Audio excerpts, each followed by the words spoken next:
Welcome to the Citadel, the place where deities, gods, and goddesses reside, along with their children, their demigods. Some create these children, some birth these children, some find these children.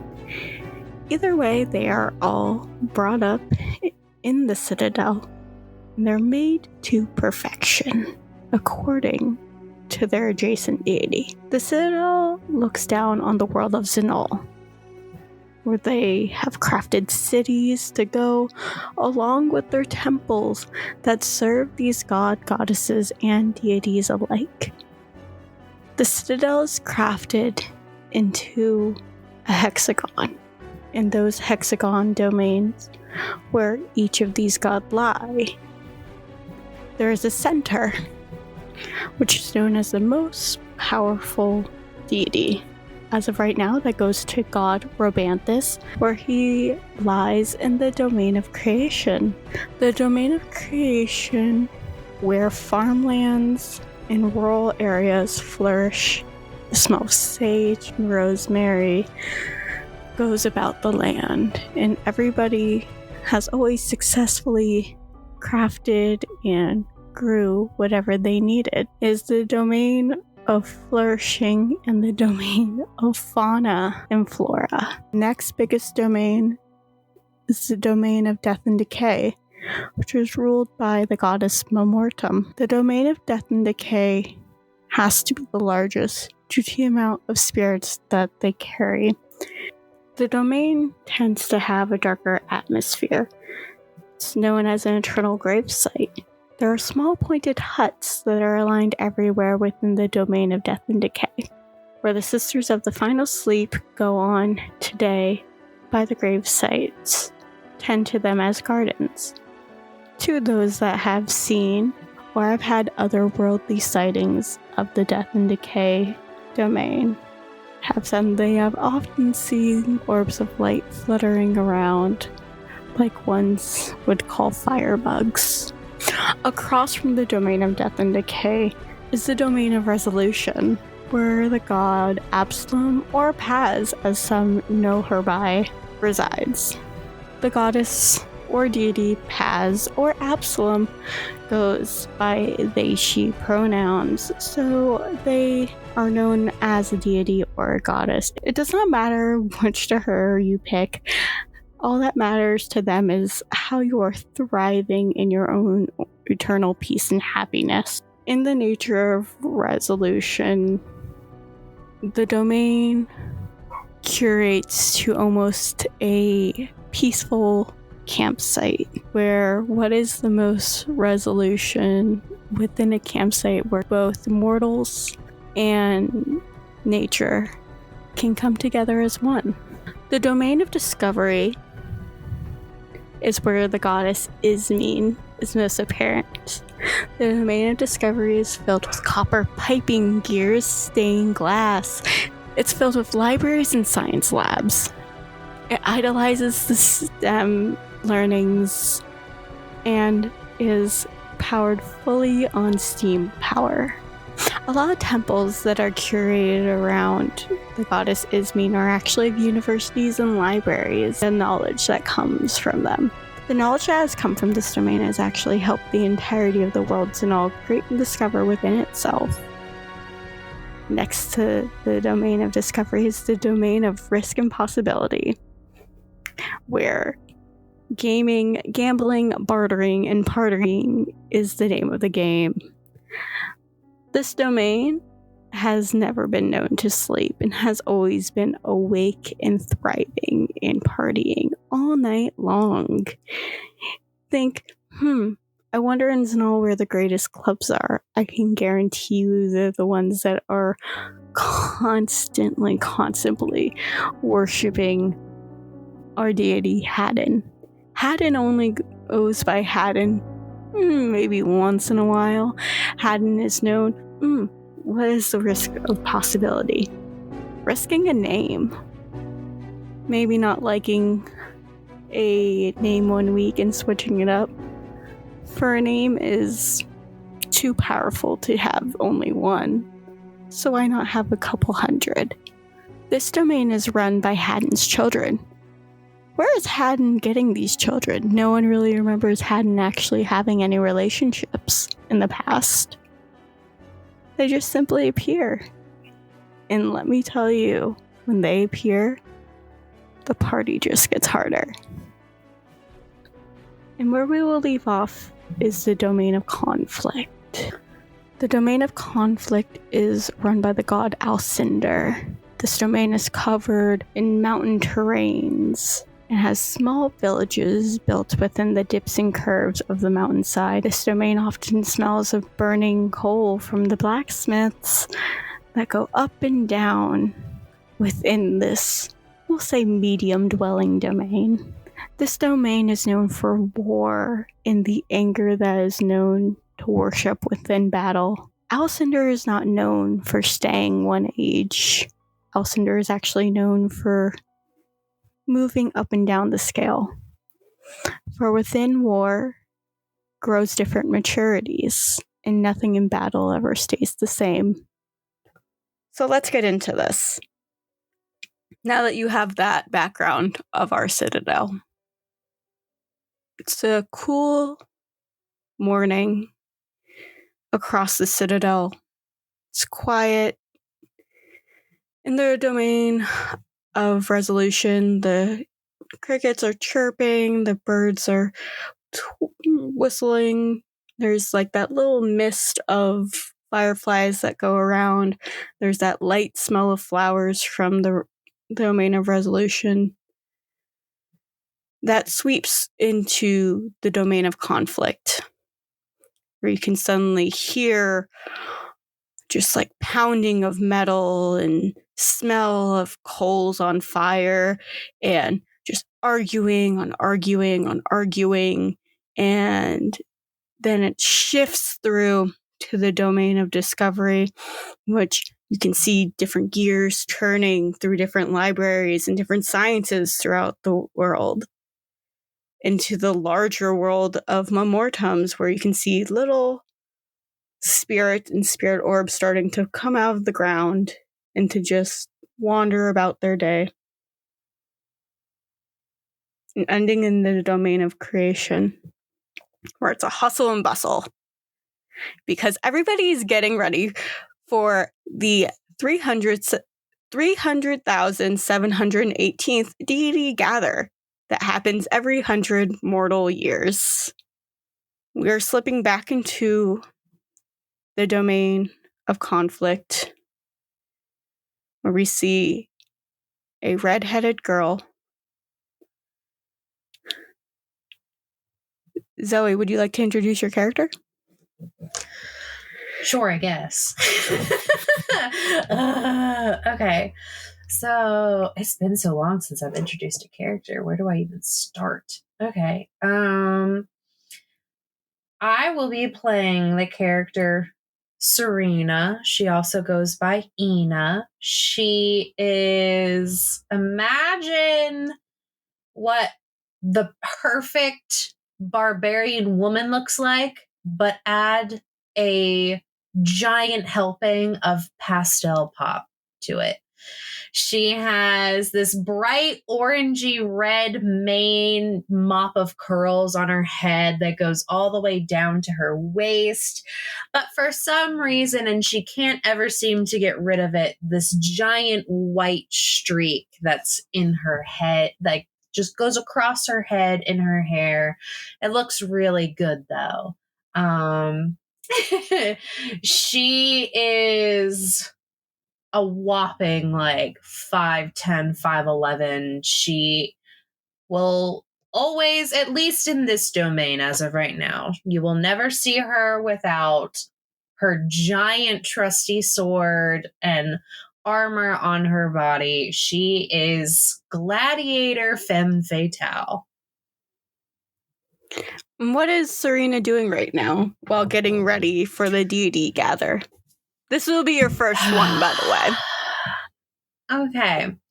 So then, if this is her first one, do typically and I forgot to mention this earlier, do typically the children of Alcindor dress up for it? Do they typically wear, like, I would imagine, how they go the people in the military have like their dress blues and stuff. Like, how would a typical child of Alcindor dress up? A lot of people in Alcindor's territory will just wear chainmail, just casually. They do tend to take that off for this, and they go more for like the leather look. Okay, so I would imagine, because she's just that good, she never wears chainmail. I'm really hyping her up because right now she's level 20. She's wearing, I would imagine, like her like the armor that was passed to her by her dad, and also like she's personally taken care of. She knows how to take care of her own armor, and it is like her best leather armor. And it is like, and then she will have, instead of like her giant badass two-handed sword, she will instead go for a short sword that will come with her, because Alcindra's children never go anywhere without a weapon. But she knows she can't bring like the big, like, giant. And was it a weapon you forged, or was it one of your brothers that forged it? Oh, definitely something that she forged. She doesn't trust anybody else to make her own stuff other than what's his name? Gosh, I forget for a second. Oh God, I don't know my own character. Anir. Anir is the only other person other than her father that she would trust with her armor and her swords, or any weapon that she uses. So while you're getting ready, where is Ina currently? Is she in her room? Is she just out and about, waiting for the gather to start? I imagine that Ina is within her room. She is currently trying to figure out, should she wear her hair up? Should she put her hair in the typical like braid that she puts her hair into when she's fighting? Should she put her hair up? Like, whatever she needs to do. She's trying to figure it out. And then she's also trying to figure out, can I get away with wearing a little bit of blush and eyeshadow to this?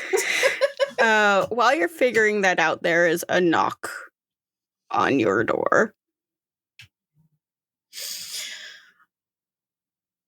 I imagine she's like walking to the door. She has her hair like currently, like she's attempting to do like a half up, half down kind of thing, and has like bobby pins, or like I would assume, like, instead of it being like bobby pins, they're in Alcindor's domain. They're not bobby pins, but they're little swords. And then she's like trying to like stick them in and like trying to figure out something. They're little cocktail swords. And then she's like opening up the door as she has like a couple of them in her mouth, and she's like, hi. Like, as she's like standing there, and she's like awkwardly like holding the door open with her foot. So as she's trying to figure out her hair. So where Serena lives is, so the fun part about Alcindor's territory is there's more than enough places for his children to live and to do what they need to. So there's townhomes everywhere. There are areas for the children to just like have roommates in. There's boy bunkers, there's girl bunkers. Right now you are in one of the girl bunkers. And who comes in is one of your sisters, Harlow. Sweet. And she goes, what are you doing? She takes them out of her mouth, and she's like, well, I was trying to figure out what to do with my hair situation. I guess it's not important right now. Is there something that you need? As you look at Harlow, her hair's in a slicked back, just like long ponytail. She has like the most obsidian dark hair. Her eyes sort of narrow in at a point. She always has like this resting scowl on her face. She's in more of like a halter style leather top with just like some baggier pants. And she goes, Dad was looking for you, I guess. I don't know. I was told to just like give you the message. Okay, thanks, I guess. Also, look out for Mars. I heard that he's up to some shit today. Okay, anything in particular? Is it the axe thing again? I think he's going for like a tiny axe thing, not like the full-blown one. Like he made little ones. Okay, he just needs to accept that they're just throwing knives. He can't just, can't just be like, oh, I'm gonna make an X, but I'm gonna make it tiny. That's not how that works. Apparently he wants them to be like throwing. I don't know. Mars is just doing Mars shit. And people are just letting him because he has his own blacksmithing studio. Which honestly I think is a waste of resources, but it's none of my business. Okay, I will go around that area just and try to find a quick way to get to Dad because you know how he gets. But thank you for letting me know so I don't end up barbecued. Trying to barbecued or having my scalp removed like it was the last time. Yeah, you don't look good with that haircut. No, I don't. That's why it takes almost a millennia to get it to look like this. Yeah, it does. Okay, yeah, I am going to finish getting ready. Oh, put some blush on your face. You look a little bit pale. Oh, thanks. I thought I already put some on, but thanks. And Ina lets the door close by letting her foot get away from it and then goes and looks and then she's like, I already look really pink because her skin tone isn't like that lovely like skin tone that has like those brighter pink undertones but makes her look just a little red, little pink. And so if she's looking pale, she's got to put on some blush. And then I guess like a nice smoky eyeliner. And that's all she's going to do. And she's just going to let her hair be down. She's not going to fuss with it. While you go find your father before the gather happens, in the domain of resolution where it's basically a Disney princess's dream. I mean, there's birds chirping and animals just like giving each other hugs and just like little guys just like expressing themselves and being happy. There is a beautiful goddess walking about with super almost white blonde hair going past her waist, almost touching her ass. Let's be honest here. The biggest blue eyes, full lips. She's standing at a 5'6" height, a little bit more scrawny. She's wearing a beautiful white gown that's just flowing behind her that has like a slit that's going up her leg, and she's completely barefoot. A bird comes down and just like puts a flower in her hair, and she just like touches it and goes, little friends. And she looks around and sees a person in the grass digging frantically, almost mumbling to himself of, I'm sure I planted this here. Why isn't it here anymore? Kyle, would you like to introduce your character? I would. So you see Murphy digging through the ground, and like it's like this entire I want to say it's like a 10-foot area that they've just been like digging up. Like, God damn it, I can't figure out where this shit is. I put this shit down here like a week ago and now it ain't here no more. God. I hate the fucking people who do, I forget what you call them. Anyway, Murphy, we don't use that language. Completely here. absorbed in what they're doing. Yeah, Murphy, we don't do that language. No, that's here. a fucking dahlia. No, that's a fucking tree sapling. No, that's not what I put down. That's wheatgrass. The fuck is wheatgrass doing here? Murphy. Huh? What? Oh shit! Sorry. I was very, into what I was doing right there. Murphy, you know What's up? We don't use that language here, and you know that. Oh, my bad. That's the Still getting used to the whole thing, when Phil Robanthus sent me over here. Yeah, I know. It's been a few months. I was hoping you would have gotten to it, but it doesn't seem that you have quite taken to it. Are you okay? I just wanted to make sure everything was fine. I just put a plant down here, and I don't know if it was the I don't know who moved it, but I might also be in the wrong place because again, I'm not used to this area fully yet. But do you know what you planted? Yeah, it was a snowdrop, or a snowdrop flower. I thought I saw like a chipmunk or something with something like that. Sorry. Now I gotta go talk to the chipmunk. No, I'm sorry. You know how they are here. It's like their own little safe hideaway and everything. I'm not gonna go like reprimand him. No, I just wanted to fine. Figure out like where he did put it. I totally get it. It's fine. I wanted to check up on you before the gather. It's been a few months since you've seen Robanthus, and I know the last time you guys saw each other didn't quite go as expected, so I just wanted to check up on you. And you're going to be seeing all your brothers and sisters again, and you're just siblings all together because that I'm more excited about. I mean, I can work my stuff out with Robanthus. I got no problem with that, but I don't know. We'll see how it plays out. I know he's been very testy. Oh, because he still hasn't been able to find his successor, and it's been quite the millennia.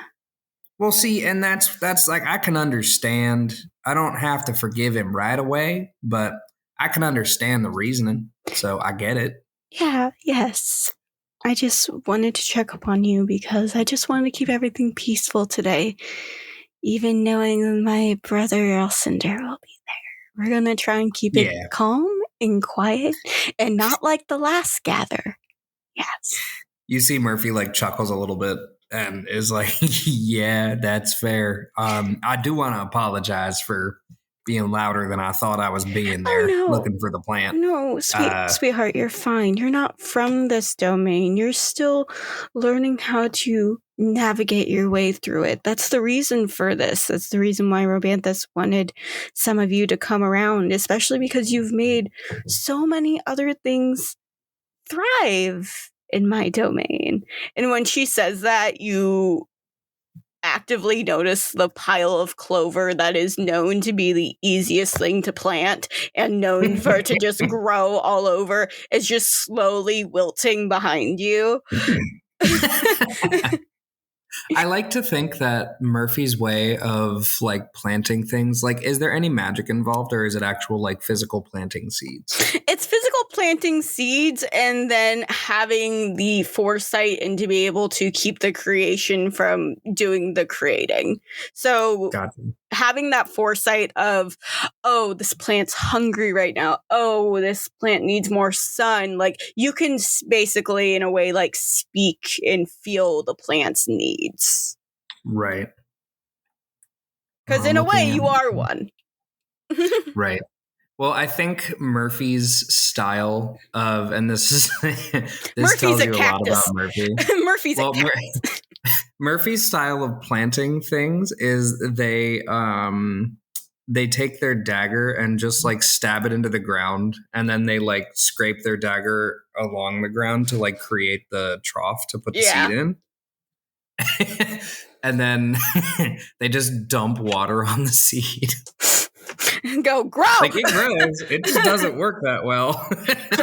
Please grow. Yeah, and right now, did you say this woman's name, by the way? It's Absalom or Paz that's in front of you. Oh, right. I forgot. Yeah. So if Paz were to look, she would see like 2 daggers just in the ground in random locations in this little pad. She's looking directly at you. She is not looking behind you. She has actively made that decision to just look at you. Yeah. Murphy's not bringing it up in hopes that they don't get in trouble. But yeah, Murphy just kind of does a little bow and is like, yeah, I'm getting used to this area, but sometimes when I get frustrated, my old self comes out, you know? Yeah, no, I totally get it. What I meant by that is you have taught like the chipmunks and squirrels how to like actually like fend for themselves, so I don't have to feed them as often anymore. And you taught the birds to send messages, and it has been a great help actually having you around, knowing that they are moving to their best and fullest potential. Yeah. Murphy, I don't know if I ever described what Murphy is wearing, but Murphy's basically wearing a vest and then underneath kind of like a... Why don't you fully describe Murphy? Yeah, so Murphy is... hold on, let me check the character sheet because I forget how tall they are. So Murphy is 5'8". They are non-binary, and they tend to favor the color green, except for their hair, which is mostly white with green on the ends. Doesn't matter what Murphy tries to do. The green just doesn't stick unless it's on the ends. Their hair does go down to their chest. And their chosen attire at most times is going to be like some flowy pants, some comfortable shoes, a vest, and then I don't know what you would call it, but it's like a wrapping around their chest, but it only... Like a binder, but not really a binder.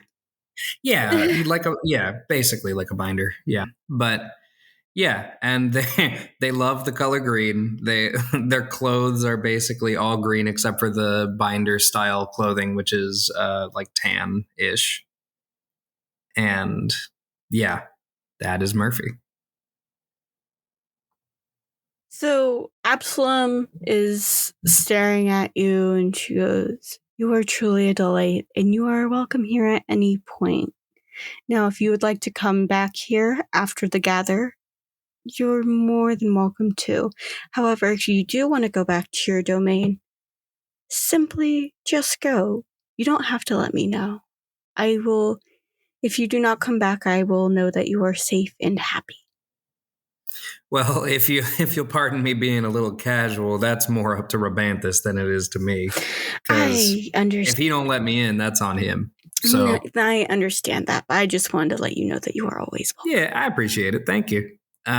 Before anything else is said, I know you've chosen not to look behind me, but the mess that I made, I will 100% clean up. I'm not looking at the clovers. If anything, the wildlife will clean it up. It will be more than fine. Yeah, I'll do what I can to help them, though, because I feel slightly responsible. Everything happens for a reason, and hopefully we can all make peace from it. Fair enough.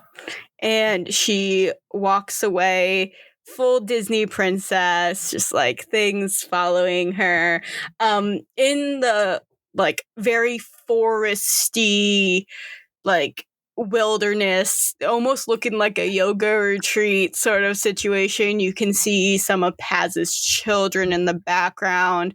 A few that you are pretty good friends with at this point, Murphy, would be like Sugar and Crystal and Virgo. And there's also Fen and Cover. And those, like, are ones that you've talked to. They all have kind of the same atmosphere that Paz has, where I wouldn't say they're a little flighty, but, like, they're all about, like, keeping the peace, and they're very artsy, and they like reading, and they all just seem to have this harmony together. And you've come to enjoy this domain in the past few months that you have been here compared to the domain of creation. Yeah, I think Murphy's gonna like look around and just be like, in their head, just like, it is nice here. I really do like it. And honestly, like Paz's dress, good Lord. I would love that dress. Feel like a princess. Yeah. Just in their head, I want to be a fucking princess. Fuck this demigod shit. Okay. As Murphy goes to clean up their mess and he starts to get ready for the gather that is to happen in a few hours, Serena, you walk into the main camp that is created within the domain of conflict, because one would think as a god, the god would live in a castle or like a mansion of some sort, not in the domain of conflict. The god of Alcindor will forever live in a war camp. So he is currently in the largest tent that is in the main war camps area within the domain of conflict. I imagine it's like what, like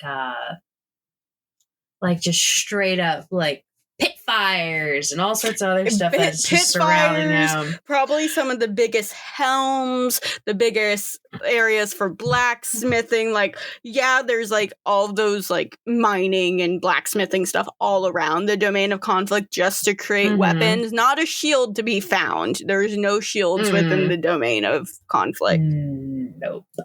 Shields are for losers. I think it would be hilarious if, like, off in the background, you see a person trying to hide a shield that they accidentally made. They were trying to make a sword, but it ended up being a shield. Why is it round? It's Mars. Every single time he tries to make a tiny throwing axe that's somehow supposed to be just throwing knives, it's just shields. You see an old store with a storefront that's falling apart and it's abandoned and it's Shields Plus. It's abandoned. Yeah. So I see Anir, Zaddy, Pedro, Pascal. Hello, Ina.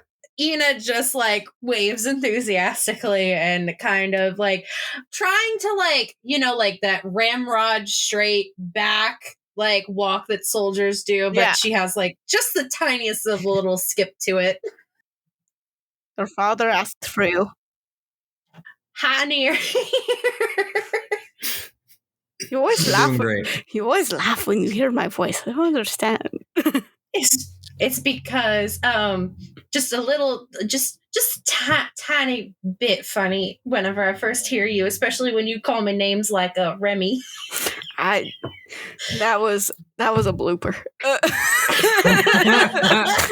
No, it wasn't. It's canon now. No, it's not. Remy exists in this universe. She's too powerful. She's too powerful. This is exactly what Peter wanted. This is where we find out that Remy is one of the three sisters. Oh, fuck. The one that likes the drama. Yeah. Yes. Oswald's the one that's like sleeping all the time. Just constantly giving like constant critical recaps on like everything. But then Michael's just sitting there as like, just sitting there on her moon like, oh my God. And then Rivers is the one where it's like, never faces the sun. Oswald's still trying to become a good cook. Your father's waiting for you. Okay. And so I look at him and I go, do you think it's good news or bad news? I think it's warning news. Warning news. Okay. I wouldn't call good or bad. Okay. And so she straightens herself up. She like makes sure that her hair is like perfect in the back, that her sword, like at least the short sword, because again, like she knows she's supposed to carry around her bigger sword when she's with her dad, but she's didn't think of that as she was like getting ready, because it's either you're late or you don't show up, and it's that's the way it rolls with her dad. And so she carries herself in like head of command, like kind of deal. When you walk in, you see, I wouldn't say a man, you would see a teenager who looks around the age of 17 currently. I would imagine I wouldn't address him as father, correct? No. I would address him as, what do we address him as? Not as Alcindor. Is there like a specific name that we would go by other than Alcindor? Is it like a specific title or something that we would address him by? I just know Murphy calls him good old Al. Good old Al. Directly at your father, who is just like looking down at his map right now, and it's just a full map of Zenall that he's looking at. So then she comes in and she like stands at attention and waiting for him to address her before she addresses him. After about a minute, he looks up and he goes, Centennial? And she nods and she goes, oh God, I can't do the voice. Ah, shit, fuck. She just goes, Legatus, and like nods and staring straight ahead. You know, today is our gather. The last one, I will not say went well, and I will take full ownership for starting that fight that happened last 100 years ago. You were not here for it. However, I wanted to warn you that every one of these gathers, something weird happens. Whether it has to do with one of the gods fighting, or like the kids breaking out and just something. There's always some form of drama. So I wanted to warn you, my daughter, that if something were to happen, that you go hide in the domain of death and decay until I come retrieve you. I think that kind of like takes her back for a minute, because no one's allowed in that domain unless like Memortum tells you to. Yeah, no, and he looks at her and goes, Memortum has already granted you access and entry.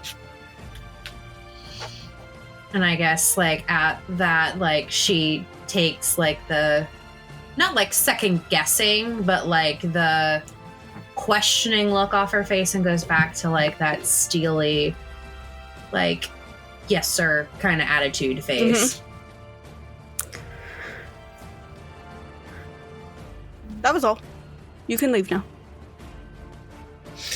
And then I feel like she would say this. You do it. It's just because I mean she would, because it's like, oh yeah. Yeah. Okay. She would go, Harlow mentioned that Mars is at it again with the tiny axis. I don't want to talk about Mars. He is right now my biggest failure, and I don't know what to do with him. At least I even gave him a cool name. I gave him one of the best names. This is what he's doing. At least it's not Shields. At least it's not shields. You're correct. Can't end up like Jackson. At least he made that shield sharp on the edges. Give him More like a square. made it very easy for me to wound him. Kind of stupid. We threw that away, right? That's in the river, probably going down to the domain of resolution, not revolution. What's revolution? What's revolution? Oh. Domain of resolution. It was ordered to immediately go into the fires and then to be reused in order to come up with something that would actually work, like mail or some kind of giant spear if we were able to fix it. Oh, okay. You know what? Good on you for recycling that material. Thank you so much, Ina. You can leave. And then she turns at attention and walks out. The gather is about 2 hours away from happening.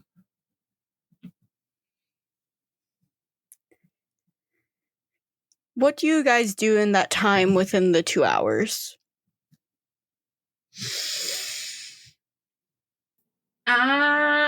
This is gonna sound silly. Nothing, Ina, does sound but okay, my question is, do Ina and Murphy know each other?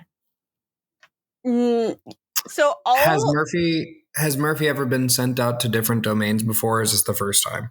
So this is the first time going out on your own to a different domain. You have been to the domain of conflict before, especially because you have to go through it to get to the domain of resolution.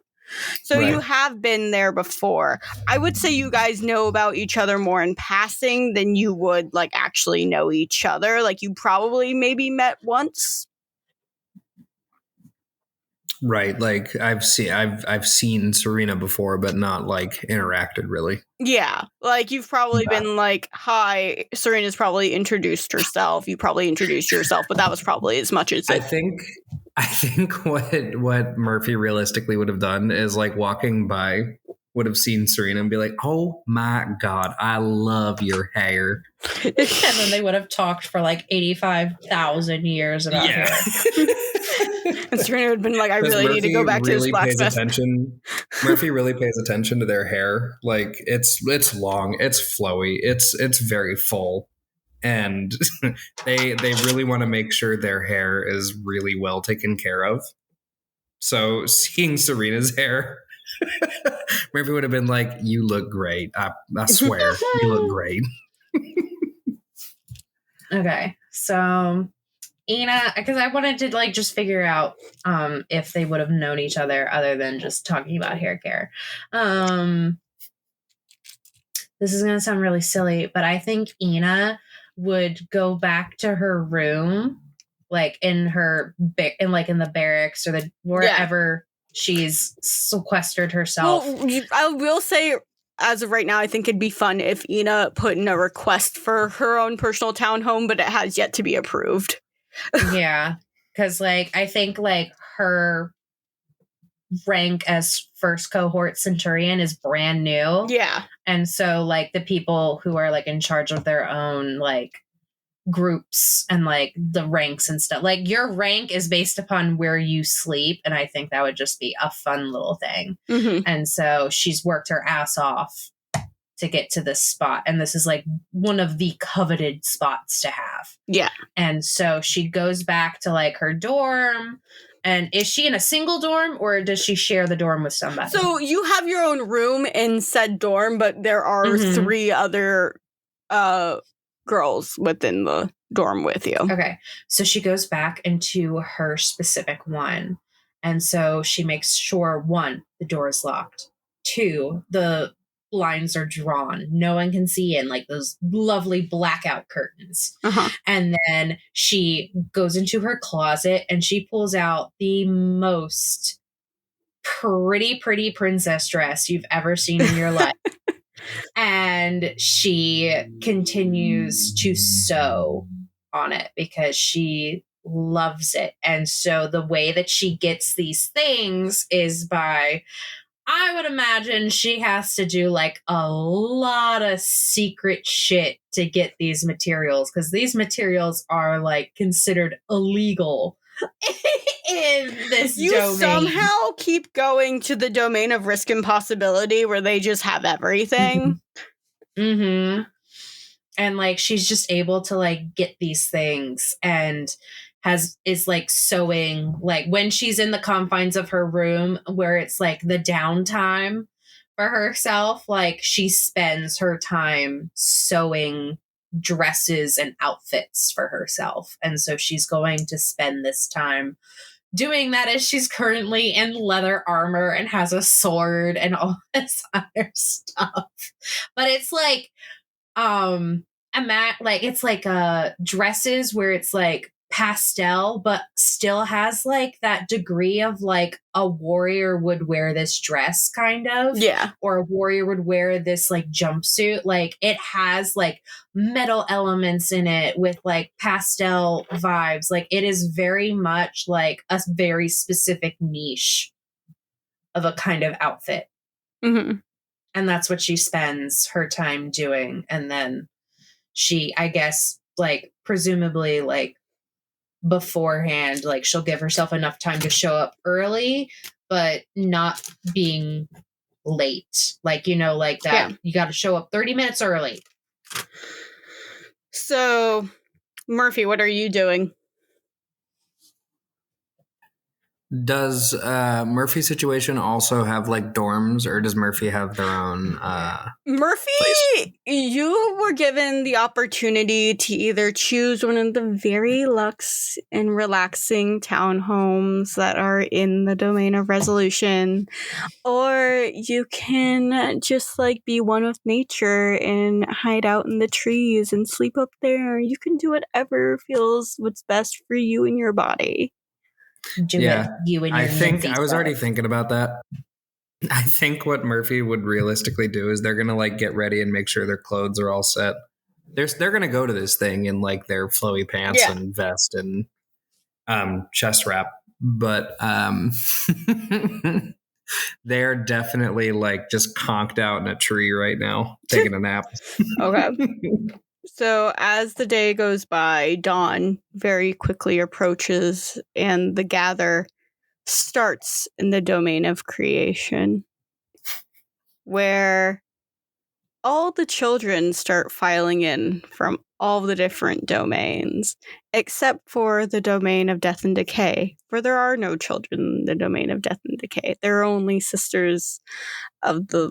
I always forget the sisters' names. Good thing I have all these notes! Temperance, honored, and drama queen. Sisters of the final sleep. They're only sisters of the final sleep and basically Memortum. And they have hooded cloaks on, so you really can't see their face. The cloaks are like embroidered with silver, like florals around it. It's like fully dark velvet, so like you can't even see what they look like. They kind of just look like wraiths on just like going into the domain of creation, which is all green, which is covered in greenhouses, which is covered in just like livestock and like all of this hustle and bustle, and everything's just like all about creating and making, except for anything poisonous or anything having to do with doing the opposite of creating, which is dying. Those are created within the domain of death and decay. So mushrooms, any poisonous plants, any poisonous animals, those are within the animals within the domain of death and decay. So as everybody starts to go in, it almost looks like a blimp airship in the air. And for all of the people or immortals that reside on the Citadel who aren't like fully integrated with their deity, or just don't have any of that, like, in internal relationships with them, they can then watch this from their television. And sometimes there's been rumors of this being televised to the citizens of Zenall. But it's not really to the citizens. It's really to the demigods that are allowed to go down to Zenall, which really is the ones only with the attributes between the domain of resolution and the ones of discovery. No one really knows where Haddon gets their children. They just sort of show up and everyone's like, yeah, okay. One of them knocks on his door and he's like, oh, hey, you're a kid. Okay, you're my kid now. Great. I think we established in that stream that they just go out and they're constantly just adopting children. Yeah, they go out in Zenall and see the ones that are being real scrapped, and they go, you. Like this energy we got here. Yeah. I would love if Haddon was just like New York, like, hey, kid, I like the cut of your jib. I like your energy. I like the fact that you just like tried to steal that bread from that woman. That's fucking fantastic. Get over here. The way you outran those cops, priceless. It shows me you're a good runner, which means discovering, which means, like searching for stuff is discovering. Go run for me. He's not discovery. He's risk and possibility. He's risk and possibility, my dude. They're risk and possibility. I forgot. Ismene, I feel like, should be like Boston. Like, yes, see? If you can't do it, I can't do it. Remember that. I can't do it. No, I immediately wanted to slip into New York, but I thought that would just be funny. Just Boston. Boston. We gotta go out and we gotta discover.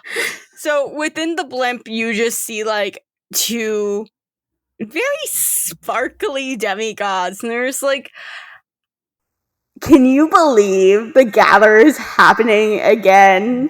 And the guy that's with her is just like looking at her, and he goes, I have to find my names. This is why I made all these names.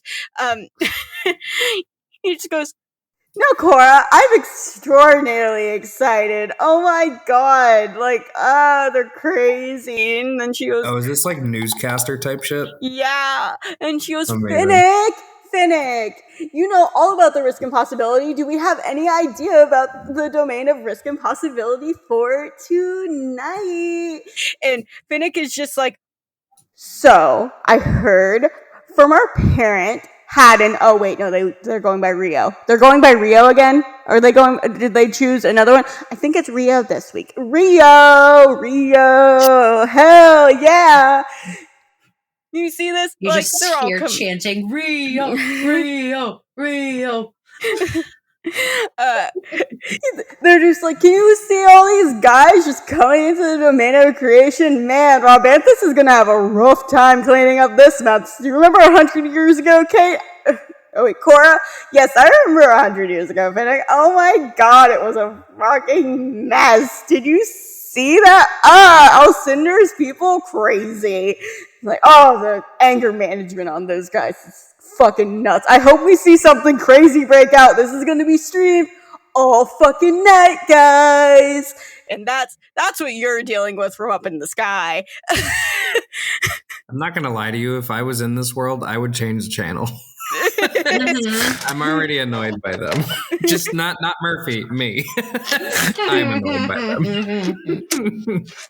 Well, you guys don't go into the domain of risk and possibility a lot, but it's a lot of that energy or a lot of focused energy on, I'm going to fuck over these people. Give me a second. Yeah.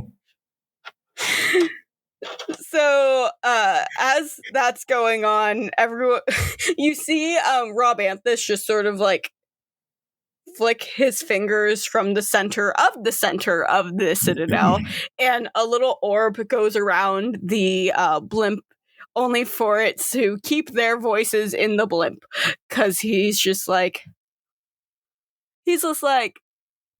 all right, Haddon, Rio, you're going by Rio? Yeah, I'm going by Rio. Let's trying this out. Haddon got born. All right, okay, you need so hard to just make your kid shut up. And goes, I mean, if I'm not going to shut up, they're not going to shut up. I'm just Cut saying. to Murphy. God, I really wish they would shut up.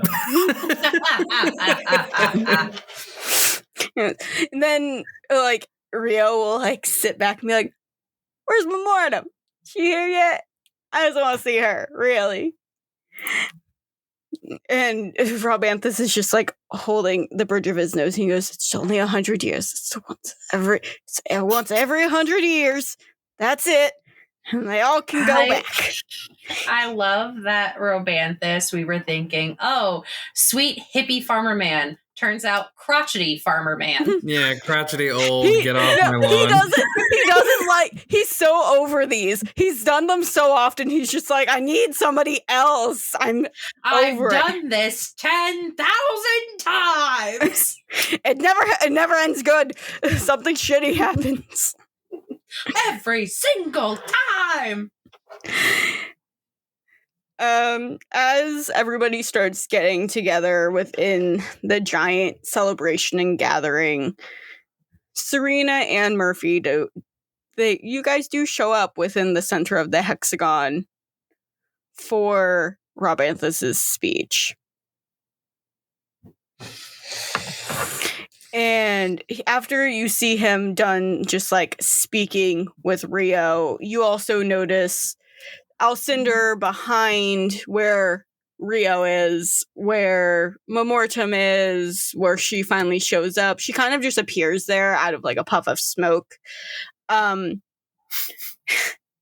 Paz just like lightly floats down like a beautiful angel. And the way Alcindor... Oh wait, Ismene. Ismene just like walks in, like she's just like, I'm over this. I was doing stuff, and this is the stupidest thing that we have to do. Why are we keeping this tradition? It never goes well. Ismene is wearing like a full golden like outfit. She's just like radiating just like goddess energy, and she like stands next to Paz, and her and Paz just like smile at each other. Alcindor is standing there like full 2 hands on his sword, looking dead into the crowd, mostly at his children. Can we say he came in on a chariot? I was gonna say he fell to the ground like a fucking meteor. Yeah, just, that like was either that, like coming in on like chariot meteor, guys. He could be like Helios and have his chariot meteor. You see a point of light in the sky that gets brighter for a little bit, and then just like he crashes to the ground. Pretty much. Murphy, when you show up and you go toward your brothers and sisters, you notice a lot of them glaring at you. Uh-oh. Murphy's just gonna kind of like do a little wave and be like, hey y'all, how you doing? One of them looks at you. It's one of your siblings. Their name is Ivy. And they're just like, turn around.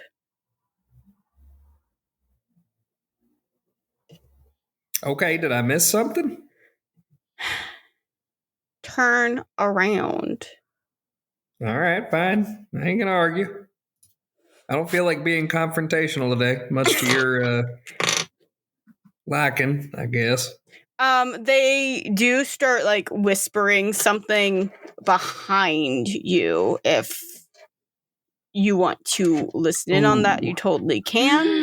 Yeah, let's see if I can use my new I don't think I said this yet, but Murphy's a rogue. Your new abilities. My new abilities, eh? How far away is Ina from this situation?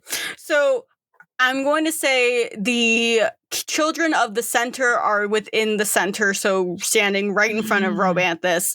To the left is the domain of resolution. To the right is the domain of conflict, because there has to be the center in between them, or else shit gets wild. Then next to the children of Alcindor is discovery, and then next to the ones of resolution is risk and possibility. So am I close enough to hear them? I just want to roll dice. I know. I'm trying to... I'm going to roll perception real quick. Because I was about to say, I have a focus in hearing, and I get to use my auditory sense. You can focus on what... Because it seems like a lot of them are muttering about it. Mm-hmm. I got a 13 on my perception, by the way. Okay. So would I add my +2 to hearing as well as my +1 to perception? So it's a +3? Yes. Okay, guys, this is like the first time we're playing this. Don't I forgot get all up in arms. I'm not home right now, and I forgot my dice, and I feel bad. Okay, I got 2 6s, and then on my dragon die, I got a 1, so it's a 13 + 3, 16. Damn. Okay, so Murph is sort of hearing... You're sort of hearing I can't believe he chose him. I can't believe he chose them. I can't believe that's who he's going with. Like, they aren't even...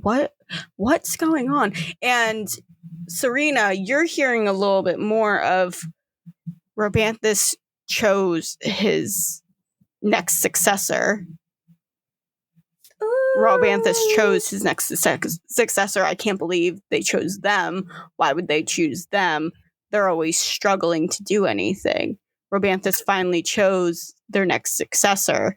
And the domain of creation isn't known for being malicious or jealous normally.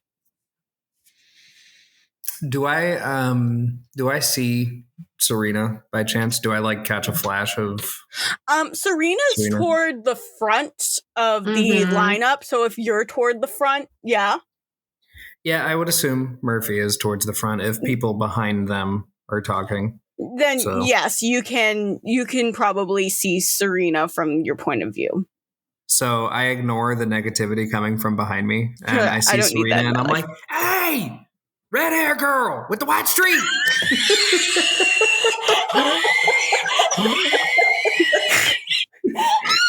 I never got your name. Now, are you screaming this, or are you whispering it while Robanthus is actively having a speech right now? I just need to know. I'm trying to whisper yell, that whisper yell. Yeah. Hey you. I'm waving my hand a little bit, trying to whisper, hey, I'm over here. Look. I'm trying to be quiet, and I am. I would like to. I am being respectful of Robanthus, but I wasn't expecting to see Serena right away. Oh gosh. Okay, so Serena, I think because they Alcinder's children are trained to not give away anything. The only kind of hint of her acknowledging you is just that her eyes flick over to you, and that's it. Everything, especially because her dad is literally right in front of her. She is not going. She is literally, that is the only dead giveaway that she is acknowledging your presence right now, because she literally cannot otherwise. I catch that. I give a little salute, and I face Robanthus. Yep, got it. Don't worry. I would imagine Murphy would be like, hey, you ever get that that pays? I would imagine that's not what Murphy would do. Murphy would be the kind of person who doesn't understand social norms and just continue to be. Murphy is a non-binary autistic. Murphy 100% doesn't understand social norms and is yeah, okay, I'm just gonna do whatever the fuck I feel like in the moment, but ignore everybody else. But also, Murphy's gonna before they kind of give the salute, they're gonna do a hand motion of let's meet up after, and then just turn back. God, I don't want my dad to look at me right now, because I imagine she is turning a deeper shade of pink.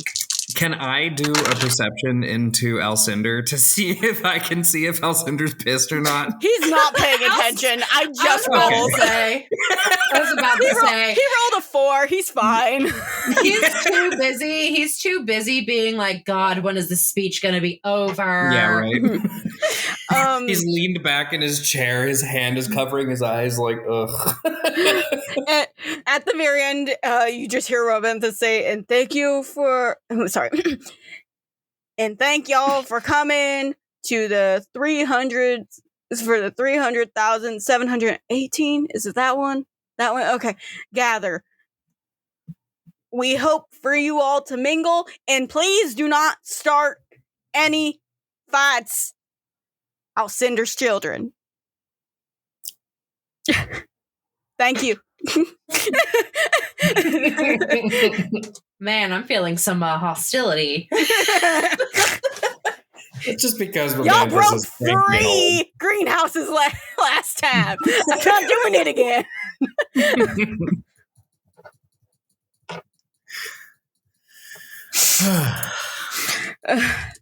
So, Ina. Mm-hmm. You notice next to you is Anir. Anir was standing next to you during that entire encounter, and he just goes, So you want to talk to your family, or do you want to talk to others? What's going on? Well, this is my first one. I don't really know what I'm supposed to do. Mingle. We eat snacks. We mingle. We hope for no fights. Okay.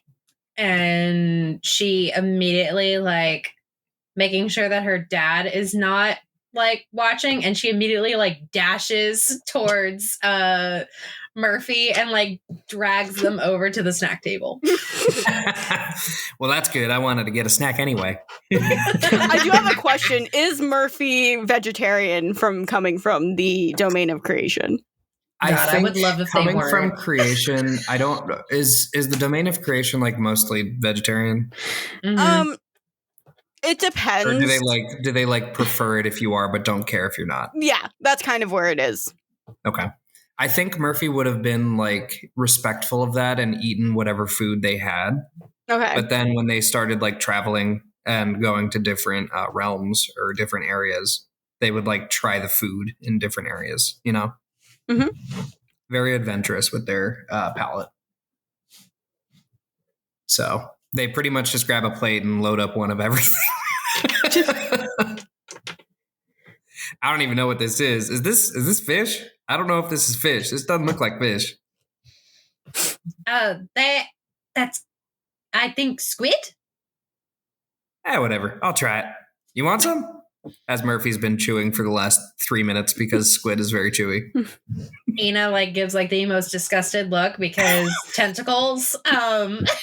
She's like, no, thanks. I think I'm going to try some of the soup. That's fair. You do you. So, how you been? It's been like, what, 2 months, 3 months? How long has it been? My sense of time is all fucked. Enough for my hair to be shaved off and to grow back. So, at least 5. Why'd they shave your hair?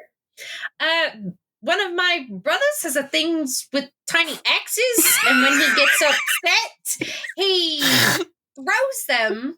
And yeah, so it chopped off a lot of my hair, and so I had to cut it all off.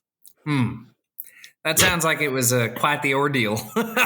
I can't say I've been through anything like that before, but, you know, I have accidentally stabbed myself with my daggers a couple times. It's been fun.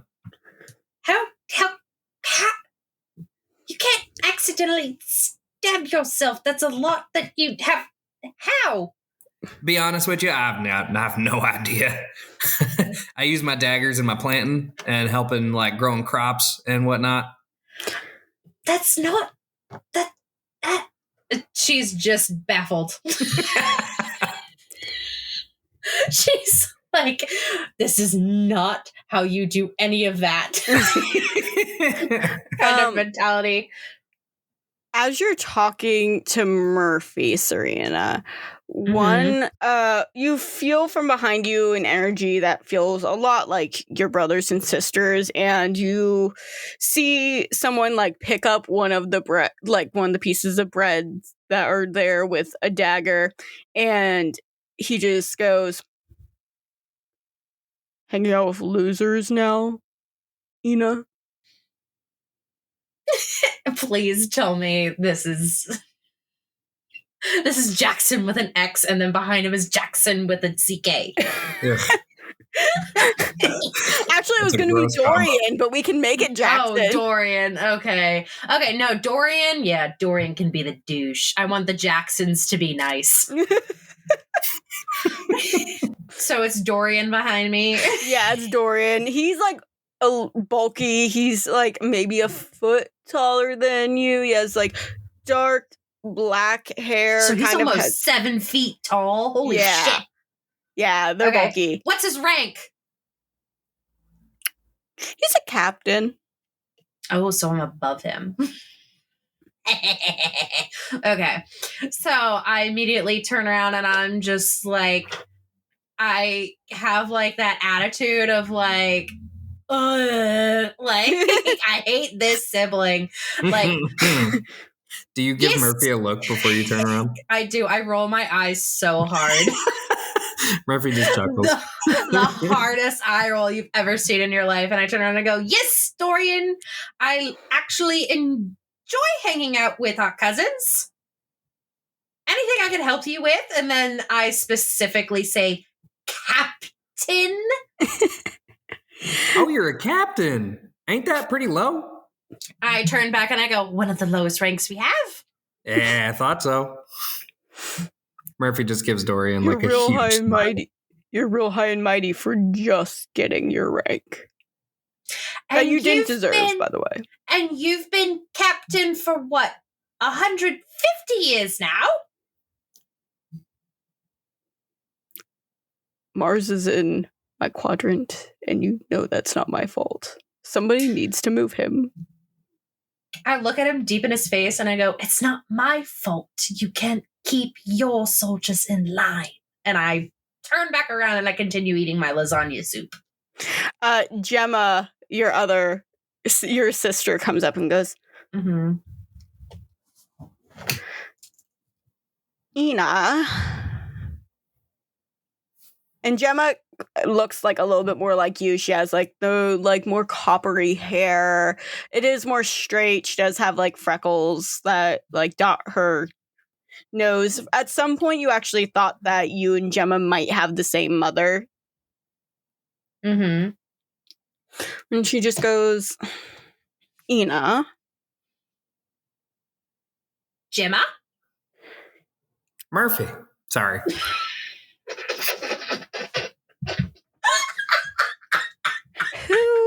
You know, I didn't know Murphy you. eats more squid. I didn't know you were friends with creators.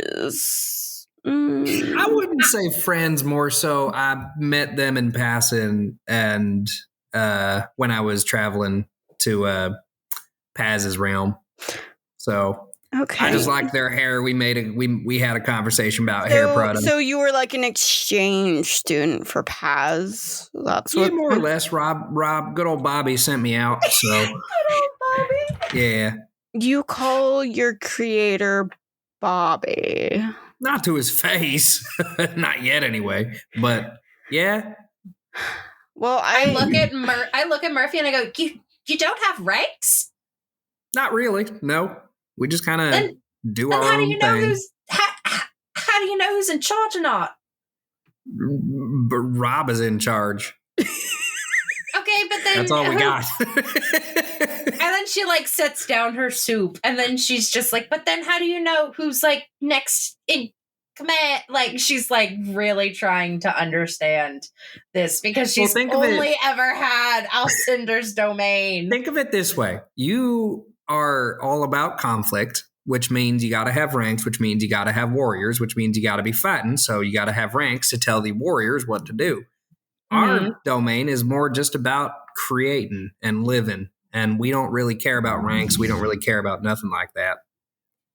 So Even in Paz's domain, I just kind of did whatever.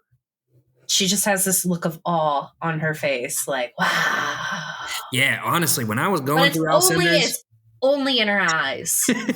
When I was going through Alcinder's domain and I look at all three of them, I'm like, I was amazed by the, like, how, like, together you all are. Like, how, you know, commanding and how powerful y'all look. Dorian's shoving another like cinnamon roll in his mouth. Yeah. And he's just like,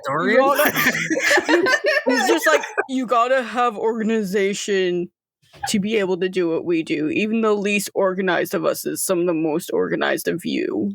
Oh, which is why I understand that, you know, and you know, your comment before about losers are often underestimated. I just want to say, you know, losers can win just as easily as winners. So. Yeah, but losers just want to point that out there.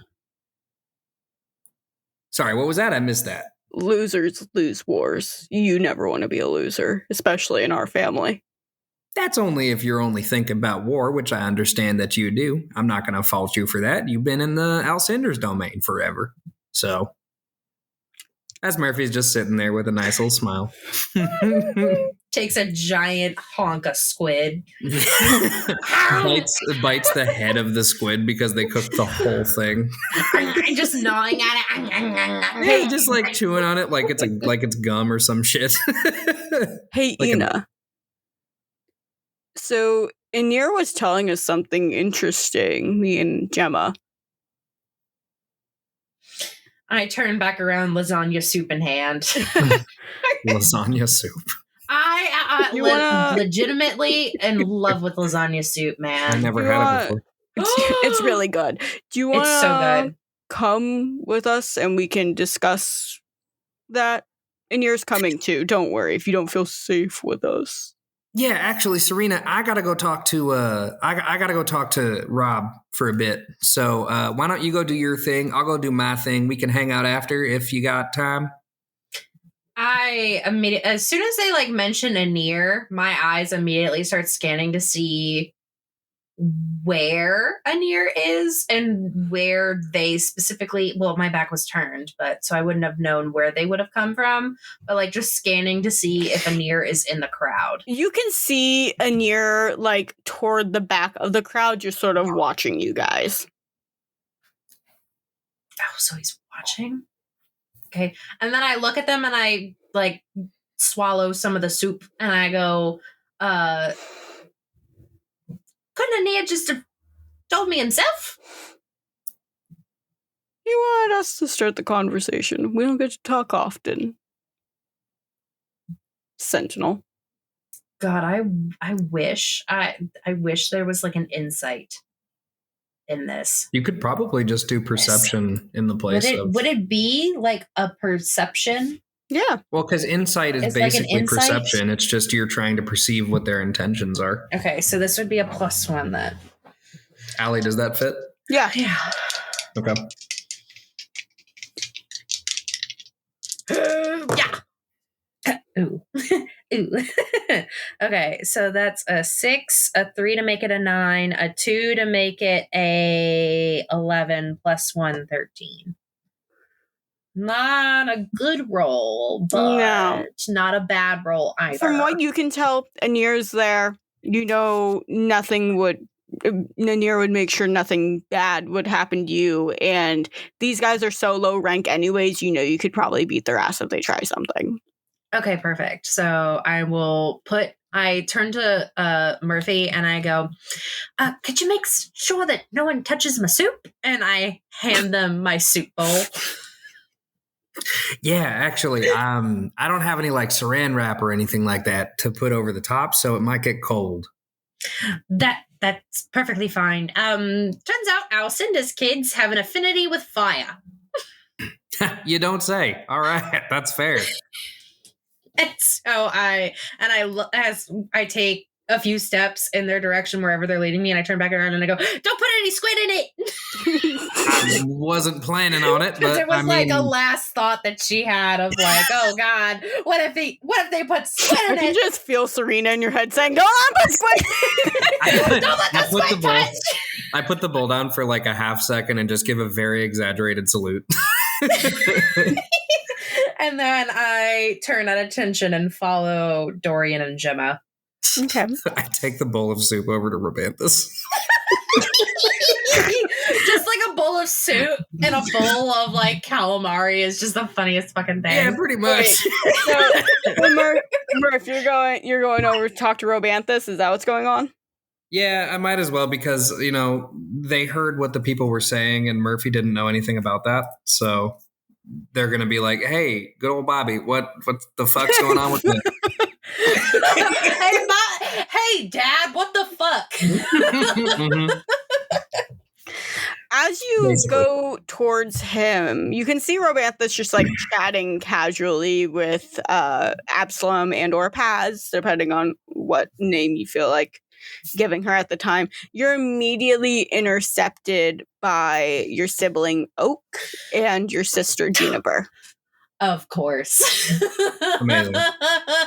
Does Oak happen to be a professor and know everything about magical beings, magical creatures that No, he have just creates the motherfucker. elemental powers? So Pokemon exist in this world. Oak, catch the him god all. of Oak. Nintendo, don't come after us. That was a joke. Oak, the god of oak trees and Pokemon. Yep. Nintendo, God. please don't come sue us. That was a joke. I promise. No, they're actually called pals in this world. Oh yeah, they're called pals. You're right. Fuck. You can definitely, like, obviously this is going to be uploaded like so much later in the future, but like, by God, you can tell like what the fuck is happening just from our references. Oh yeah. So I love that about Murphy us. sees these two walk up and like, hey, you two, what's going on? You want to try some squid? Yeah, you want to try some squid? Juniper steps up and just goes, come with us. Uh-oh. What am I about to get shanked in an alleyway? What's going on here? No, you're not about to get shanked. We ain't got those weapons here. We're not stealthy enough to just grab them off of the fucking war gods. No, just come with us. Damn. That's fair. Okay. Well, you know, you got forks and spoons. You could shank me with a spoon, realistically. Murphy is the most not Robanthus child ever. Have you ever I seen know the about show? shaking people with spoons. So this is both for you guys and the listeners. Have y'all ever seen the show Ted Lasso? No, but I've heard so much about it. Murphy is basically Ted Lasso, and I didn't even do that on purpose. I love that. Like, I've never seen it, but I feel like just based upon like how fucking stupid Ina is, I would love to also like assume Ted Lasso energy. Right. Because I don't have Apple TV, and that is the only thing I wish I could, like, that's the only thing I would want to watch from Apple TV is Ted Lasso. I think you can start like a free trial or something and then just watch it if you want to binge it in 7 I'm gonna have to buy like the box set or something so that I don't you can have to. Apple TV without the. Oh, I see what you mean. Yeah, so I can just rewatch it all the time. That's fair. Anyway, yeah. So they intercept you and they go, come with us. All right, just don't shake me with no spoon. We don't got no spoons to shank you with. I don't know. You got pockets? I don't know what's in there. Seeds. And like, Juniper like goes into her pocket and just literally just throws it out like confetti. Well, I would plant them more carefully than that, but I'll go with you. Don't worry. Oak is being relatively quiet, and when you follow them, you're in this area of the Citadel that is only within the domain of creation, and everybody calls it the Falls. And they just look like beautiful, just cascading waterfalls, and then it goes down into this pit of which nobody really knows where that pit goes to. And you see on one side, it's just you. This thing's huge, so you could like see all the way to the other side. It's not like a small circle. It's like a huge circle with like a huge radius within a huge just open area field with the waterfall. And you see your siblings Daphne and Ivy and Mayflower and Rosemary and Gilly just like chilling out there. There's also a few to the side, which are Wisteria and Cypress and Willow and Cedar. And they're all just looking at you angrily. And Willow's the one to speak up and be like, "Did you know?" Know that y'all were talking behind my back? Yeah. "Did you know that he was going to choose you?" No, he sent me away. How am I going to know that? "You realize you are the one that is supposed to be in the next center, not us. You, Yeah, I heard the one you. that You can't plant anything. You can't make anything stay alive. Why are you the one that gets the center?" I don't know. I'm as in the dark as you. I was actually about to go talk to good old Bobby and see if like he could tell me, but then I got intercepted by these two here. And you're getting sort of like circled in at this point by all of them. So like there's no way of you like backing out. Like you're almost caged in a circle by all of them. I don't understand the vitriol here because I didn't know.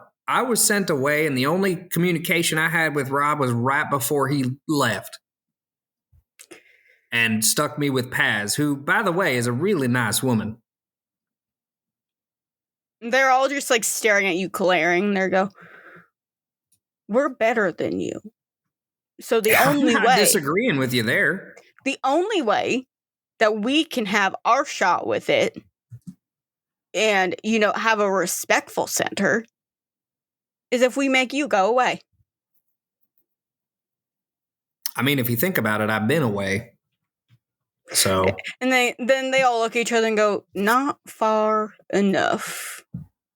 And you notice that they start like walking toward that giant just hole within the center of the Citadel. And the ones that are the closest to the rim just sort of open up.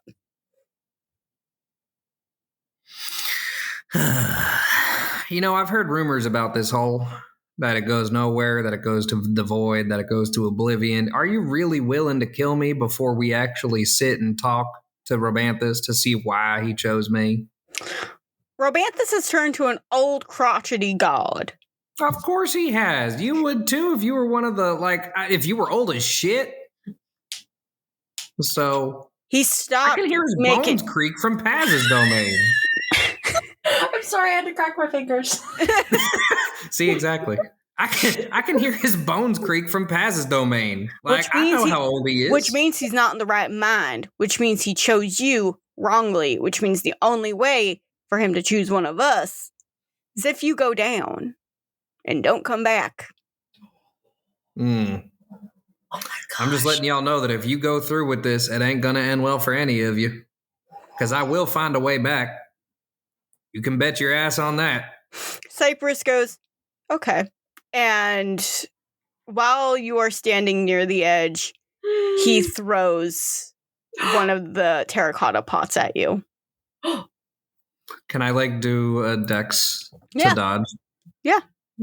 That nice new dex score you got now? I rolled a 2, a 5, and a 4, which add up to 15 when you add my plus 4 to dex. 4. Okay. You're welcome. That one you were able to very easily dodge. That was a pretty good pot. I don't know why you threw that. It could have been used for a plant. And you just hear just like a from Juniper, and she goes, "If you're going to do it correctly." And she goes down on the floor and then starts just like getting boulders to start forming where you are for one to pop up right where you are standing and to just sort of pop you off. How about I save y'all the trouble, and when I come back, y'all ain't surviving this. And then Murphy jumps. I really didn't think they were gonna This Is Sparta kick you in there. I was trying to do that. No, that was when I say the boulders went, it literally just popped him off right there. You could be like, you know what, fuck all you, and just actively do a backflip into it. And that's what Murphy did. I do a sick fucking backflip, and I give them all the finger as I go down. If I'm being quite honest, Ina immediately yelled in my head, "My soup!" Oh, Murphy's still holding the soup, whether or not it's there when I land. I do, on my way down, I give them the finger, and then I also throw the squid at them, and I'm like, enjoy that, you vegetarians. What Remy energy. I love it. Enjoy vegetarian. I can't avoid this, so I might as well just do it on my own. Like Remy would use vegetarian as an insult. You vegetarians! Now, to those listeners at home, I personally have nothing against vegetarians. You do you. That's a joke, and I'm sorry that it was a bad joke. But it was perfect. It was funny in the moment. It fit Murphy. Let's be real. Oh, God. Ina. Mm-hmm. Am I going to get thrown into a hole? Yeah, probably. Hey, No! Join me in the hole, no. Zoe. Come to the hole. The call of the void. As you are walking toward Anir and Dorian, and as you walk toward Anir with Dorian and Gemma behind you, Anir just goes, "Let's go for a walk." Okay. She just nods and she has her hand on her sword the whole motherfucking time. As you're walking through the forest, Anir's just speaking about random stuff, and he's just like, it's crazy how all of us were born from gods. This is our life now. Is this Anir or Dorian? This is Anir. Okay. Yes. That's typically how it works, unless you're one of, and then she points her thumb back, one of Robanthus's children, and you just birthed from a plant? Yep. Yeah, sorry, I'm going southern. Yeah, that's true. You wanna know what's crazy about just being birthed from one god?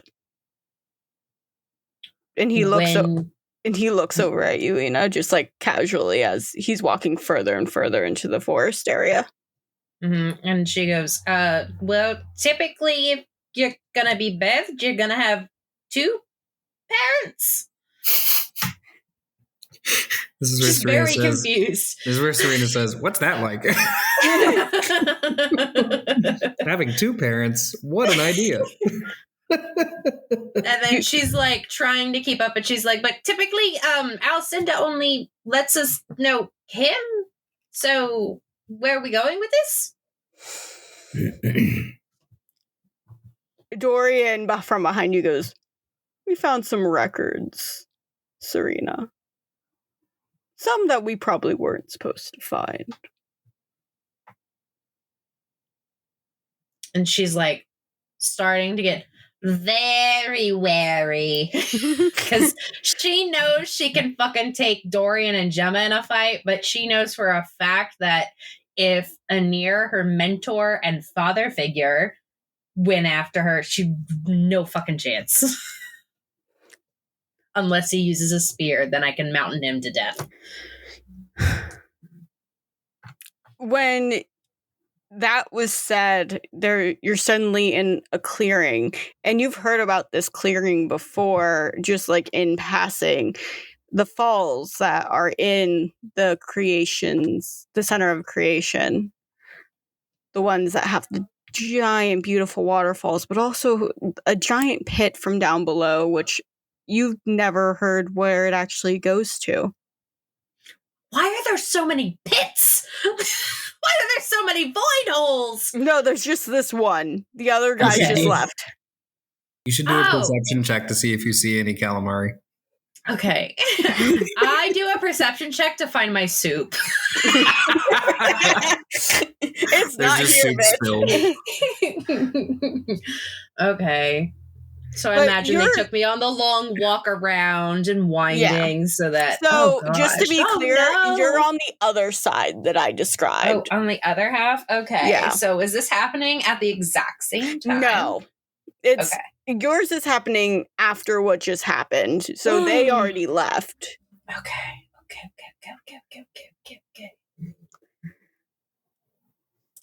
You know Okay. what could destroy the sanctity of the Citadel, Serena? If one of Alcinda's children decides to make shields? They just all look at you. Just all three of them at the same time just look at you. She has an intelligence of 0. I don't know what to tell you. And Anir just breathes and goes, if one of those children had 2 godly parents. And I look over at Dorian and Gemma. I'm like, which one of you is it? Which one?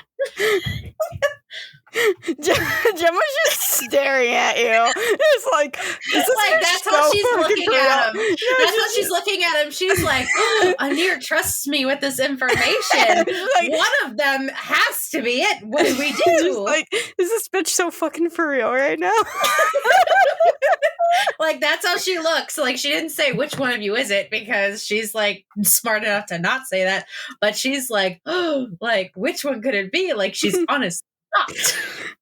Again, she has an intelligence of 0. I love that you were just like, I played Remy for too long. She was too smart. No, I'm just very dedicated to playing to the character sheet, man. So Dorian and Gemma both release their blades, which you are suddenly realizing that they are not the short blades that they were supposed to bring to this ceremony. Motherfuckers. And when you look back at Anir going like, oh, are we fighting them? Is this how it's going? I don't know what this conversation's going to. Like, I'm so confused. You see Anir take out his sword, which is also not the short sword. Did everyone else bring regular blades? Like, I think Serena would say this out loud. So she goes, did everyone else just bring regular blades? This isn't... And then she then charges at Dorian because fuck him. Okay. No. So there is a major action that's technically a charge. So I will move up to half my speed rounded down in yards and then make a melee attack against an adjacent enemy. You gain a +1 bonus to your attack roll. So what I'm hearing is I will roll my 3d6, add my fighting, and add 1 more. Mm-hmm. Okay. And then what causes us to get like a stunt point if we roll like a 6 on our dragon dice, right? Okay. Yeah. Because I've been trying to make sure I keep track of that. Okay, I got a 6 and a 5, not on the dragon dice, so it's an 11 +3, which is 14, +1 for the charge, which is 15, +3, which is 18, which is a pretty motherfucking great roll. Yeah, you hit him pretty easily. Now, is your focus, because your intelligence is so low, just focused currently on Dorian right now? No, I would imagine because she's so well trained in the art. Like, I would imagine when it comes to like her intelligence, it's like she doesn't know how to fucking add and knows how to basically read and like things like, you know, like she's is fully capable of understanding a battlefield. But if you ask her to like be on Are You Smarter Than a 5th Grader, she'll be out in like the first round. Got it. Yeah. Like that's how she goes. I'm trying to figure out what kind of I got an 18, so that was pretty good. Okay. Yeah. So I'm going to say you hit Dorian. You gave him like a good blow. Okay, so like then I would sword like right through the side of him. If it's a short sword, I would think it would be like a 1d6 plus what, like 1 to damage? Yeah. Okay. I got a 3 plus 1, so 4 damage.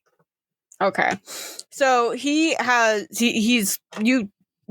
cut him. Like he's cut. He doesn't look like hurt, but he looks like, ow, like you just sliced me open. I cut him in the leg.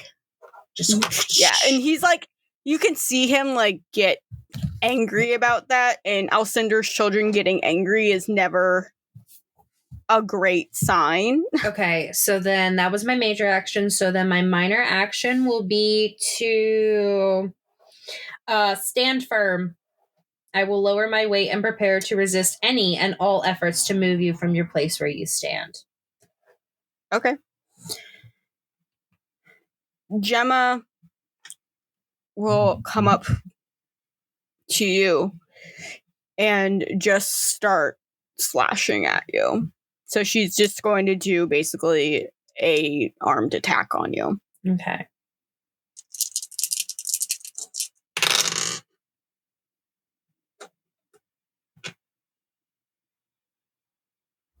That was a 12. Okay, so then my armor, I mean, it said like you have like medium armor, so I have it as like a 4, but my armor is 4, but my defense is 12. So do I add those two together? And that would be my technical AC, right? So it would be 16. Yeah. Wow. Yeah, so it didn't hit. Did not hit. Damn, look at me go.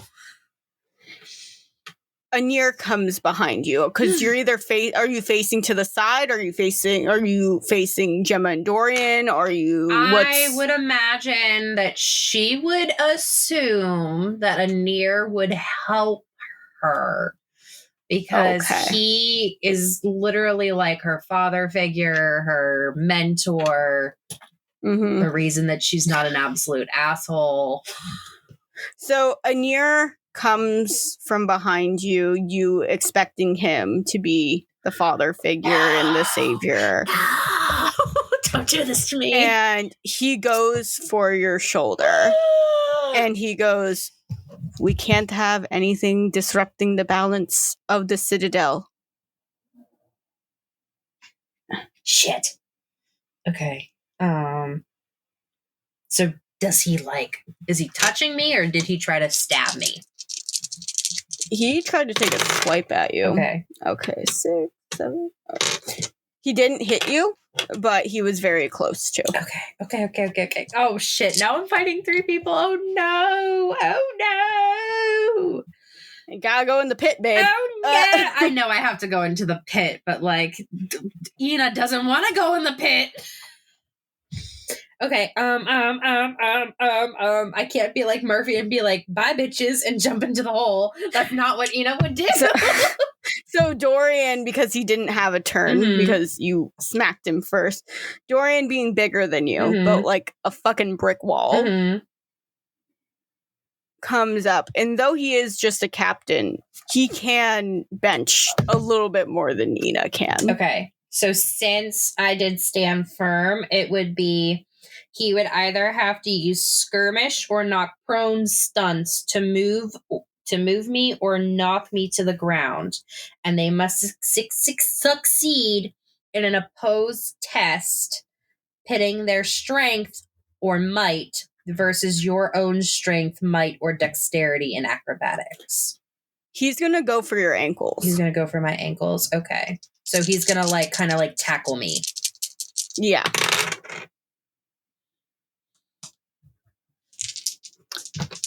Okay, and my strength. That was 14. I haven't rolled yet. My strength, so I got to beat a 14.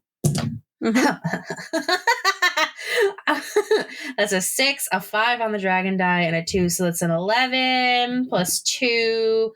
That's 13 plus 3, 16. For the first time in forever, I'm rolling great. Usually I roll like shit. Are you still standing firm, or do you want to do something else? Well, I imagine he attempted to knock me over. So could I say I want to say he is able to connect, because that just makes sense, because I'm fighting three people. So I imagine he connects but wasn't able to knock me down. So then he's right in front of me on the ground, basically trying. I would imagine he's holding on to my legs, trying to get me to step backwards, right, to knock me over. Yeah. At this point, I'm just gonna do a melee attack. Okay. You attack one adjacent enemy in hand-to-hand combat. Is this... No, I'm not. I'm trying to fall in the hole, damn it. Or else the story won't progress. I'm gonna melee attack Gemma. I'm gonna essentially do a blocking attack, I guess. Okay. And then try to swipe her. Okay. So then we said our 3d6 plus our fighting plus 1. Because of just short sword ability. Okay, not a good roll, thank God. 5 plus 2 is 7, plus 1 is 8, plus 3 is 10, or 11, plus 1 is 12. Why am I saying thank God? I just, it's not. I know narratively I have to fall in the hole. So me saying thank God, not Ina. And that was my melee attack, and to see if I hit her. You did not. I did not. I just rolled for her. Perfect. Yeah, because it's her defense plus any armor that she has, I would assume. Yeah. So she it's a very quick dodge. Mm-hmm. And from behind you, now in the language of what you're doing, it doesn't say anything about you being able to be picked up, does it? I'm sorry, what? In the language, it says nothing about if the other person picks you up. It says in the language, it says an enemy who uses the skirmish or knock prone stunts to move or knock me to the ground must succeed. This test can only be attempted after your opponent spends the relevant stunt points, which we're going to assume that he had stunt points to do this. An opponent who attempts to skirmish you more than once as a part of a single attack to move you on more than 2 yards only makes a single opposed test against you, with all of the other skirmishing movements hanging in the balance. And I would imagine I'm still trying to stand firm of having him not knock me over. So then it would have to be someone else trying to knock me down. But what if somebody picked you up? Probably because that's not in the wording. So he's going to pick me up from my little leggies. And Nier's going to pick you up from your little leggies. From behind. And he goes, I loved you, Serena, but we cannot do this here. Pedro Pascal, don't. No, Pedro, don't do it. Pedro, don't do it. I'm gonna guess you're you're not being yeah, this is okay. You can totally just toss me. Now I'm gonna guess you're squirming. I am kicking him. I would imagine him picking me up, probably maybe go whoa, and I probably would have dropped my sword, or I don't know, I would imagine, just for the flavor of it, I drop my sword. I imagine I am kicking, I am biting, I am scratching. Okay. I am going to make it known that this motherfucker did something. He's more intelligent when it comes to these sorts of things, so he's able to focus even with all of this. And because it was such a short distance away, it was just a few steps for him. While you're scratching and biting and trying to get out, he simply just takes you off of him and throws you down into the pit. Once again, I have another family figure who just doesn't live up, do they? Seems to be a theme in these campaigns. And you both are falling and falling and falling, and you see the blue of this spacey sky and twinkling stars, and you see the world that your parents look over, the one called Zenall. And is it getting closer? Is it getting closer? You're seeing the pink ocean quicker and quicker, and then suddenly there's a change within the atmosphere itself. It goes from the space, it comes from all of the domains that you guys lived with, all this power, all this strength suddenly melts away from both of you. Where you had like all of this like in you, suddenly you go from what feels like a level 20 down to a level 1, and you're falling and you're falling. And you notice as you fall, it's night in this world. It's nighttime. There's glittering stars. In the moments that you're falling, you're seeing large buildings that kind of look like the ones in the domain of risk and possibility. You're seeing crystal lamps. You're seeing glowing mushrooms going up the street. You're seeing docks that are made with these dark woods that like you kind of remember smelling the smell of, but you don't fully remember. And you're falling and splash, you're in the ocean now. And in the ocean, it's salty. It's so salty, but also it has like this pink hue to it. And you can see like fish after you fall from that height. You had to have gone down like a few miles down, so you have to start swimming up and up, because suddenly their demigod powers that you had, you're having issues breathing. And if you had your powers, it wouldn't be this much of an issue, but you don't have powers anymore. You can feel you don't have those godly powers anymore, so you're swimming up and up. And Serena, you look to the side of you and you see feet that are a little bit higher up than you, and you're like, that's weird, I think I know those shoes. And you can see them surface before you, and then you pop up next to them, taking a big breath of new air that you're not used to, with the smell of magic in the air, with the smell of what kind of smells like cinnamon and sugar, and it kind of also smells like meat that's cooking, but also you can hear like crowds of people, and also at the same time it's just like waves in your ear and just salt water, and then like birds up above you. But none of this is your world. And when you look to the side of you, you see Murphy also has fallen beside you. I imagine we're like, is it like dead middle of the ocean, we can't see any land? No, you can see the land. Okay, so your guys are in like the curve of Asterdale, and that's where the city of Verona is. Okay, so I imagine we're like up and we're breathing air and we're like gasping for breath, and so in true fucking Ina fashion, she's like,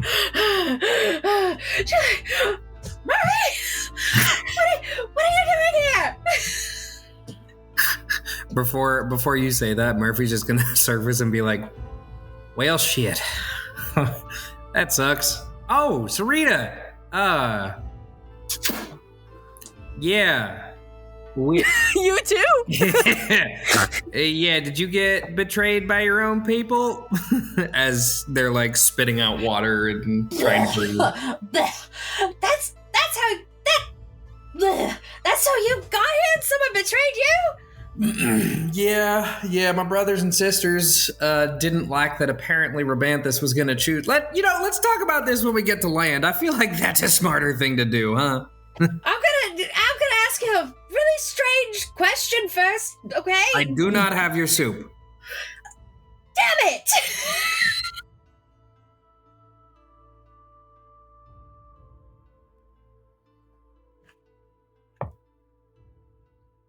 I would also like to thank the amazing people at Green Ronin for sending us all the Dragon Age core role-playing rulebook, and it's so beautiful, and I cried. And sending us all the FantasyAGE PDFs. And sending us all the FantasyAGE PDFs. Like, I legitimately, when I got this, I cried because I have been in love with Dragon Age for like so long, and now I get to finally play it in tabletop style along with FantasyAGE, which is essentially the same system. And did you guys know? I gotta get a frame for it. Where is it?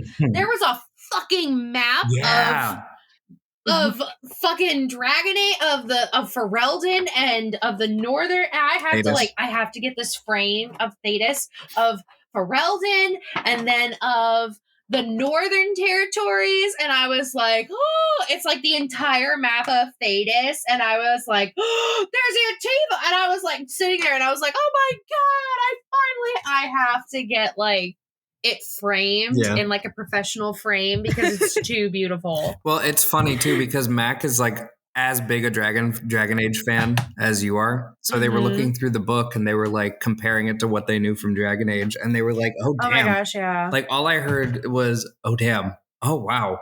Oh cool!" Yeah, there's like a whole there's a whole section of like just telling you all about like Thetis and like the entirety of it, and like a whole section on if you want to play a Grey Warden or not. And I was like, oh, and so like I was sitting there and I was like really, really hoping that like Allie or Kyle weren't going to play as like a dwarf, and then I would have to explain that dwarves don't have access to magic in this game. And I was like, I didn't want to have to like go through that whole I went explanation. So, hi, I'm the game goddess still and forever will be. However, I do have to make them NPCs that will keep them on plot. I am dealing with 2 Geminis with chronic ADHD and possible autism.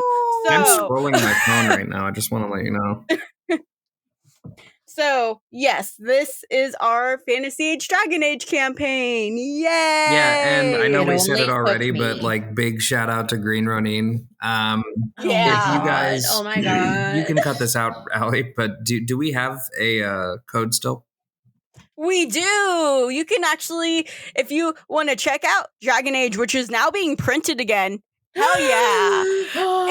Or FantasyAGE or any other game, you know, like the Mutants and Masterminds one that we did before this, you can actually go to Green Ronin and type in our fun little code Dice Drop, and it will give you 10% off your entire purchase. Yeah. Yay! Green Ronin has been really good to us, so we want to be good to you guys. We appreciate Give you a discount. them. Okay, so I think I cried at one point because I saw Morrigan in here, and I was like, "Look at her!" Morrigan is like my favorite character. In the wise word of the Black Eyed Peas, let's get it started.